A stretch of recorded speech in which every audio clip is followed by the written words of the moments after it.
Thank you. So 2 questions. Can you tell us specifically what the U.S. government is doing right now to get Palestinian-Americans out of Gaza?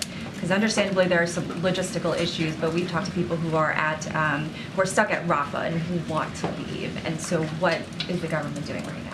Again, this is something that Ambassador Satterfield is working really, really hard. I mean, obviously, a prime focus for us is the several hundred Americans that we know are there. And actually, I don't know exactly how many are down at Rafah, but we know there are many American citizens down at Rafah that want to get out, and he's working that very hard. We also believe, and he's also talking to partners, particularly Egypt, about the possibility of others getting out through Rafah. Again, innocent civilians of many different nationalities, certainly Palestinians, that want to leave and should be allowed to leave an active war zone for their own safety and for the safety of their families.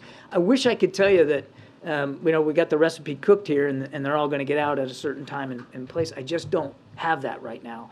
But I can assure you and all of them that we're working on this very hard in real time. And a second one. So the Gaza Health Ministry, obviously run by Hamas, said about 700 people were killed in an Israeli airstrike today. First of all, is that a figure that the U.S. government can verify? No.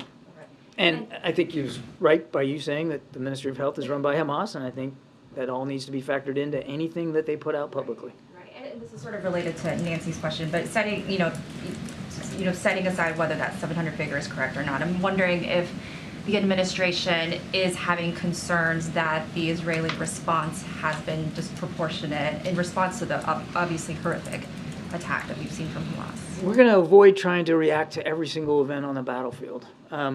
We all saw last week how quick reactions to events on the battlefield turned out to be inaccurate.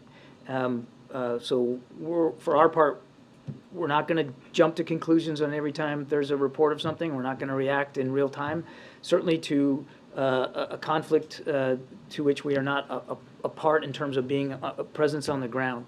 All I can do is say what I've said before, that we have and will continue to talk to our Israeli counterparts about the importance of avoiding and minimizing civilian casualties and respecting innocent life and trying to prevent collateral damage as they go after legitimate Hamas targets.